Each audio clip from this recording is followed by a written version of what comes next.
let's get to this first story. Very pertinent story for many people in America. The end of drug tests. Employers respond to a labor shortage by getting rid of drug tests. Now, this is a clip from our friends over at The Recount. Love them. They always put together really good content. More than 4,000 employers across 43 counties are getting rid of drug tests. Now, before we play the clip, here's the thing. We've seen some really negative responses to the labor shortage. We saw in Wisconsin where they're trying to get 14-year-olds to be able to work till midnight at McDonald's, right? That's not the kind of response that we need to see. I think this is a positive response because if you're not doing drugs by now, keep living in America and you will. Let's play the clip.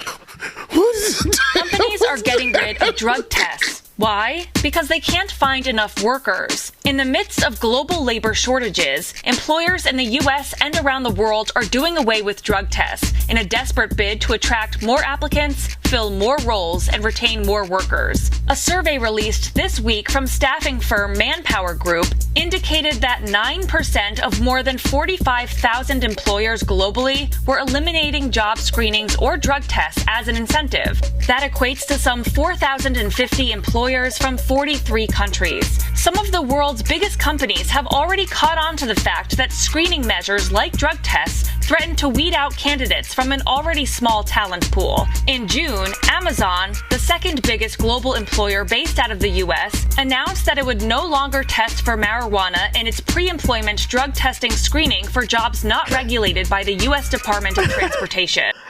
They better not test Amazon drivers for weed, man. Bruh, I done missed half of everything they said because goddamn Rebecca.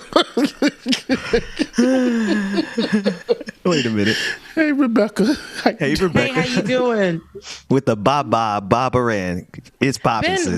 Well, with you and just the head. What's going on here? Oh, just head, Rebecca. I said, Rebecca, I am not going to sit here on Beyonce's internet and look like what I'm going through when I got a good behind avatar. Put that avatar up today in Jesus' name. Here we go. How you doing, sis? I'm doing okay. You sure? Are you doing drugs? Am I doing drugs? No, I don't do drugs. But if I did, my drug of choice would be marijuana. Right. So now you can smoke weed and work for Amazon. But it wouldn't be crack cocaine or it wouldn't be meth. It's crack. No, it's whack. That's what it was. But no, it wouldn't be any of that. Hey man, y'all ever walk through an alley? Like I was really hood adjacent. Like I used to walk to church and they used to be popping crack pipes behind the church. Not behind our church, but like y'all ever been like that close to crack? No. The smell and the popping. Maybe, but from the dollar bills and the money that I used to carry, like, you know. Man. Listen, bro, I grew up in Pompano Beach. The ugly corner. We call it that. We love it. We love it to pieces. But man, I used to walk through. They used to shoot on my block. I used to walk to church dodging bullets trying to get to the Lord's house. But I digress. There was a lot of weed there too. A lot of weed sales. And so I like this response to come back in full circle. They shouldn't have been testing folks for weed anyway. Why are they doing that in just a way to keep us from getting the jobs? That is dumb. I thought that we were doing away with those kind of things, but it seems like they're targeting certain people. And I bet you, because I was looking up, they probably gonna start testing people for smoking hookah too. I was looking, no, seriously, girl, I was looking up stuff because some people put in their hookah just a little bit of, you know what I'm saying, whatever. It could be crack, little sprinkle. No, it cannot be. Don't do that in Atlanta now. Come on now. And then I didn't say they do that in Atlanta, but it could be somewhere else. Some crack in your right. Or because there's different ways that you can use crack. Okay, I'm kidding. Rebecca, why so hard? I'm kidding. Crack. It's the ER. Like every time I hear somebody says crack, it's like they have to just act like it's such this thing. But Dr. Carl Hart told us that it's not really so bad as people say. Not saying it's bad, but all drugs can take you somewhere that is bad if you misuse it. Listen. And I think that that's what Amazon doesn't understand. Some people are using marijuana for medicinal purposes. That's right. And some people are using it lower back. but even if some people are just, that's their drug of choice. Like it's, people have cigarettes, and even smoking hookah in itself can. Listen, let me tell you lead to something. A lot of problems. Mountain Dew.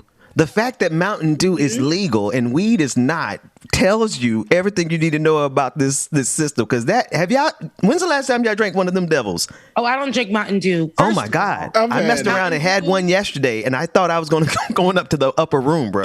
The stuff that was fired. Weren't there rumors about it making your pee sterile? I mean, pee, not sterile. Making your penis sterile.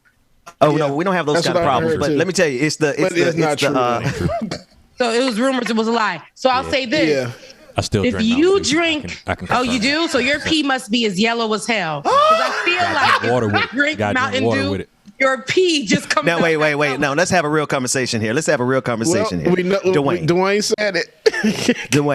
Dwayne, not to put any of our business out there, but being that you and I kind of travel the same roads, the stuff that's in Mountain Dew, man, that stuff will kill you before weed will kill you. It probably will, but they make it taste so good. Yeah, I look at it. That's the same thing with all sodas, though, because this has so much damn sugar in it. I took a nutrition class when I was in college, and they gave us a comparison of how much sugar was in a Coke, a Diet Coke, and I think it was something else. And the amount of sugar that's in that damn thing, man, it's almost like what? 2, 3, 4, 5, 6, 12 ounces. I don't know. It's a lot. Man, them dark sodas tear your insides up. But like Mountain Dew used to be my best friend when I used to drive long distances. I'd give me like 2 Mountain Dews, bag of sunflower seeds, and could stay up forever. Listen, man, you just get you one really good blunt, and you could drive the entire I-10 corridor. So I've been told. Know nothing about that. That's not everybody's effect. Right. It's so late because I'm gonna be asleep. Back I tried. Some people may not know what the hell they're looking at. No, don't consume any substance and drive. That's the ultimate advice. But the thing is when it comes down to actually going to work, right? They would rather hock us up in all the sugary, no problem there. But if a person is high and going to work, now listen, did y'all see the video to do a segue on Amazon? Did y'all see the video of the white woman getting out of that black man's Amazon delivery truck? So I don't know, Ben, if that's the greatest segue. I don't either, Rebecca. I don't know. No, because I'm saying it's like, I got no problem. Listen, these folks are having to use the bathroom in their devices, in their trucks to get us our deliveries. They're having to do all kinds. Why on earth are they being tested for anything when they are being put in these factories where they don't even get a chance to take a break to use the bathroom? So, whether it's Amazon, whether it's any of these other jobs, the 4,000 companies that are now saying that they're no longer going to test, good. Y'all never should have tested in the first place. Now let's talk about all these other companies who, while their bosses, their CEOs, they know they out there smoking. They're doing a lot more than weed. They're not testing the C-suite. They're not testing the executives. They're just testing the workers at the bottom. So I think it should be whole. It's just just get rid of drug testing, period. If you want folks to work for you, stop testing them for everything, especially when your CEOs are probably on some of everything. Don't talk to us about weed. Don't talk to us about weed and testing us for that. And then what they'll do is when they're ready to be done with you after they've met their pandemic quota, having black folks and brown folks slave, what they're going to do is say, now we're testing for marijuana. And you know them folks that they done put them hubs in. Okay? They smoke. Once they made them profits, they'll kick it right back up.